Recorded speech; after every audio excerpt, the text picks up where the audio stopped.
Black Swan to me is the turning point from persona to shadow. The moment this fake facade that has been your shield starts to crumble and you embrace the darker sides within.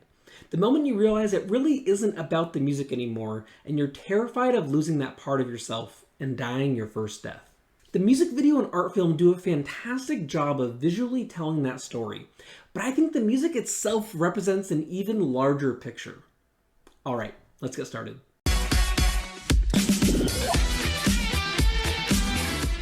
When the song begins, all you hear is a string ostinato that's kind of featured throughout the entire song. An ostinato is any kind of musical passage that repeats. Let's let Jimin help us again. You're so lovely, I'm so lovely, we're so lovely, lovely, lovely, lovely. The ostinato is kind of this like metronomic mantra that's like grounding you throughout the entire song. Because when they add in lines like "do your thing," it repeats over and over again, which to me kind of gives a feeling of like losing what motivates you. At least at the beginning of the song, that's kind of how I interpret it. And it has that feeling of just kind of like going through the motions almost. So this ostinato figure, to me, it's like the grounding point. It's that like, just keep going, just keep swimming. And then we enter "What's My Thing," which to me is kind of like, it shows the internal struggle of like realizing like they're losing that like that factor of like what's motivating them. And in the art film, you start to hear some of these chords in the strings. And that plus the little intro for the art film kind of show me this like inner turmoil starting to build. Then we enter into Suga's rap, his first rap, I should say. And in that is the first time we hear mention of the first death. And the way the lyrics are written, it's almost implying that someone is saying you're going to lose what connects you to your music at some point. What's interesting though is that Suga admits that he's always been afraid of that happening. RM continues Suga's thoughts on dying if the music no longer resonates with him. And this is kind of the moment, I think, where the music video and art film first start to diverge a little bit musically. What I mean by that, when I'm saying music video, I'm referring to the studio version of the song. I'm saying art film, referring to the orchestral version. So in the music video, there's the line, "But what if that moment's right now?" And when that line hits, the entire beat of the song cuts out besides just the bass. It's as if that thought alone can kind of start cracking the persona. And that bass to me kind of sounds like a heartbeat almost. And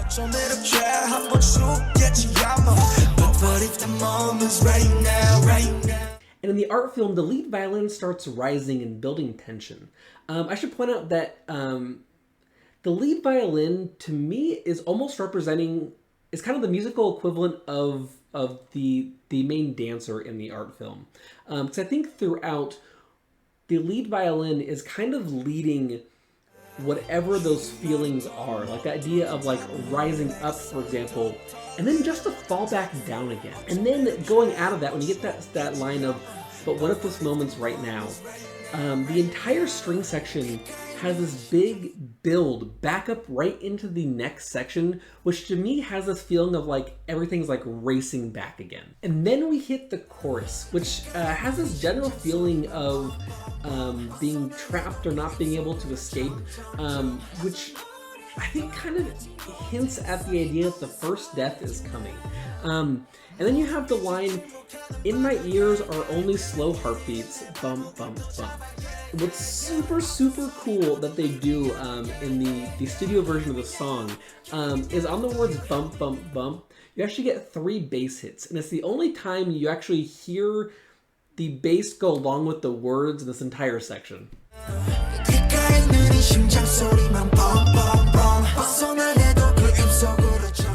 Also, you start to hear the string ostinato again. This time it sounds a little bit different. One of the notes sounds kind of wavery, which again it has that like, something feels off. You're not quite sure what it is yet, but something feels off. And then when you get to the line, "I cry out a silent cry," if you notice, the music cuts out entirely right after that, which again is the amazing metaphorical text painting I talk about with BTS's music.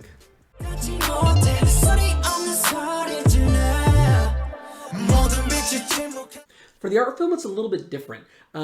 Because the art film is kind of like gradually growing, the entire arrangement, there aren't really that many repetitive sections. So the entire thing is growing and building more tension the entire time. You get to this big swell and fight kind of that happens during the chorus, and I feel like it kind of happens, it just is again gradually growing throughout, which again, it just builds the tension, it builds not only the tension you see in the dancers, but also just that musical tension, and I feel like it matches it really, really well.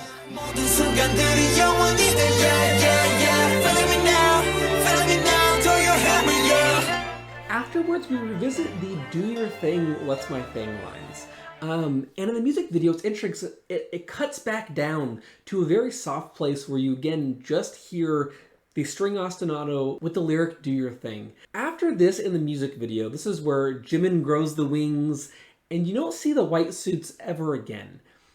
And I feel like in the song itself, in the song music video kind of combination, this is kind of the moment where they have fully entered the shadow. It's like that persona is gone. So it's almost that "Do Your Thing" is almost kind of like, you know, the like devil on your shoulder kind of thing, saying like, do the things that you've been repressing, like let out your inner self.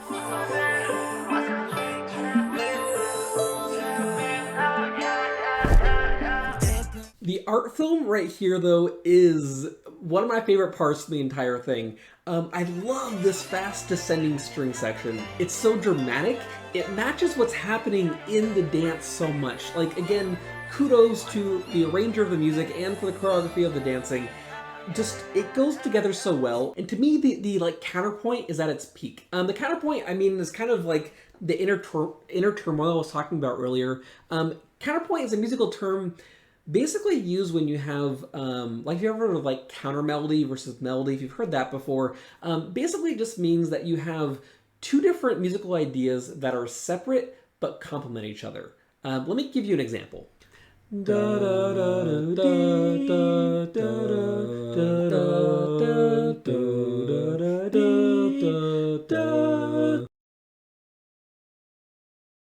Shout out to my amazing vocals, but in some ways you could actually almost even consider this to be counterpoint.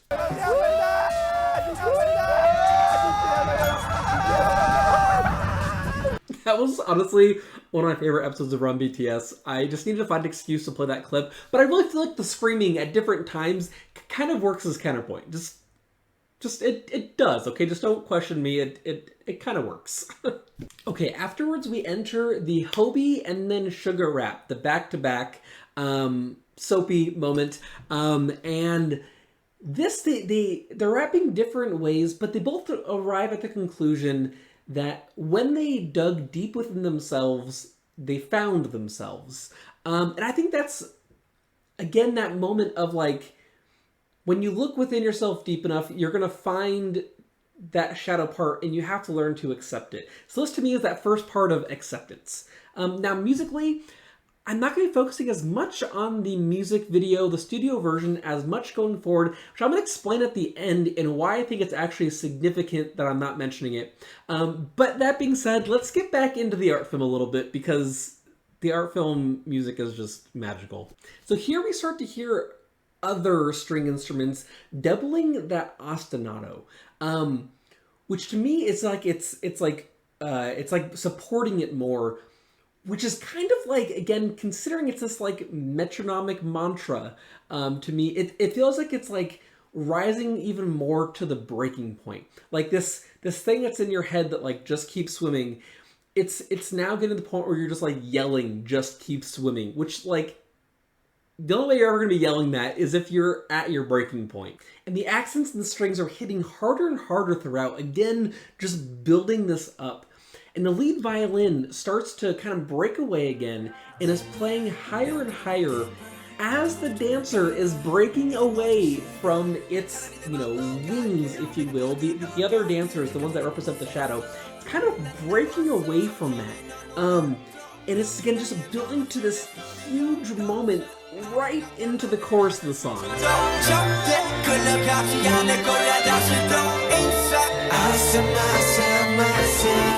Now in the art film, we kind of get this like half course. It doesn't go through the entire thing, but you have the dancer again breaking away, kind of fighting off the shadow.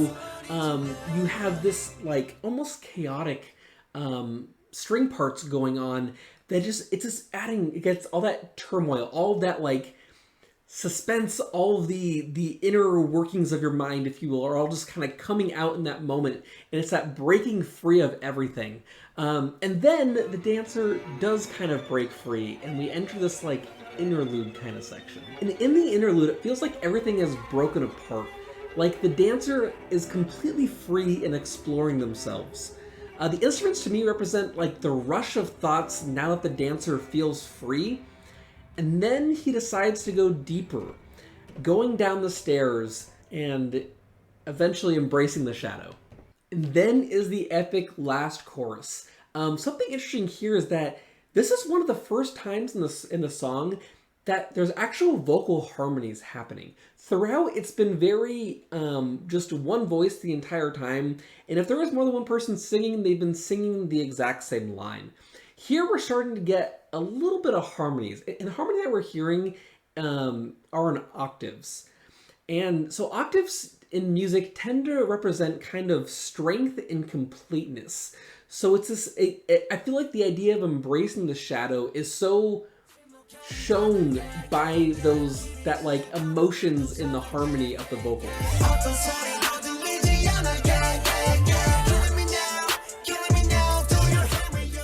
The strings continue to play powerfully.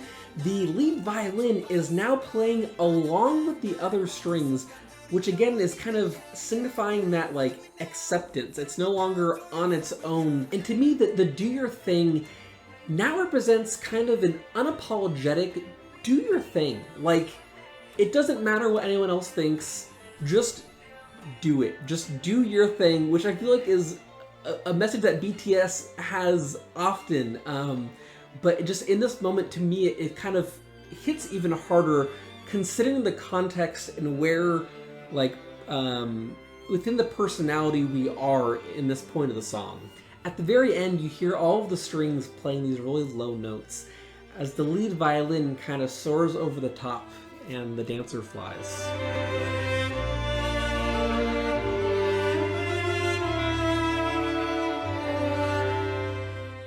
Now, I mentioned in the beginning that I feel like the music represents an even larger picture, and that's what I want to talk about right now. So we talked about how the dancing and the story of the song, the visuals, and the music, and how similar they are.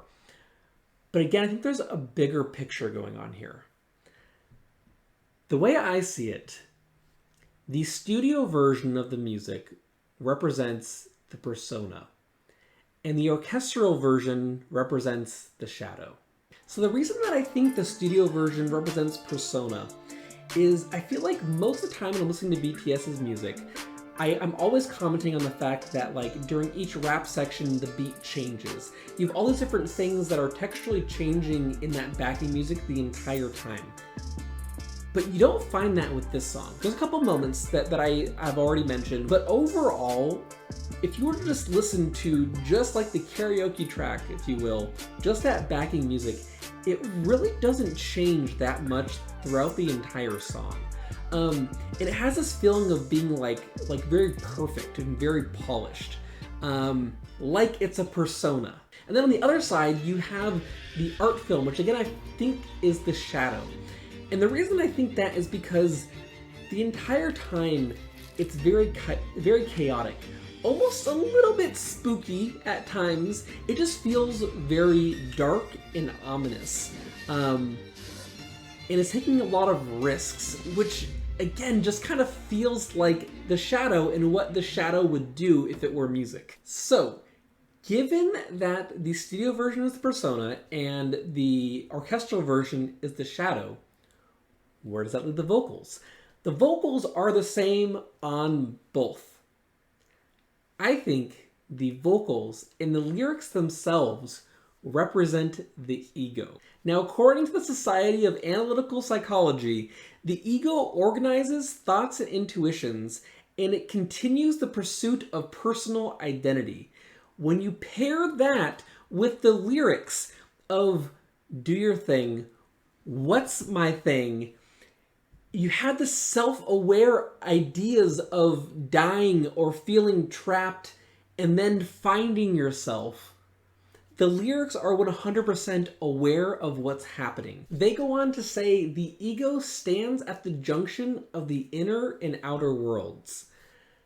Saying that the ego is at the junction between the inner world, which is part of the shadow, and the outer world, the persona. Which means that the vocals, which are the same between the studio version and the orchestral version, are standing at the junction between the persona and the shadow. The vocals are the ego. Thanks for watching. My name is Andrew Berg. I really hope you enjoyed this video and that I didn't go too off the rails at the end there. It's something that I thought of when I was watching it, and I really feel like it fit really, really well. It made sense to me when I had the thought. But anyway, if you want to see more of these kind of videos, just please like, subscribe, hit the notification bell, so you know about the next time I post. Till next time.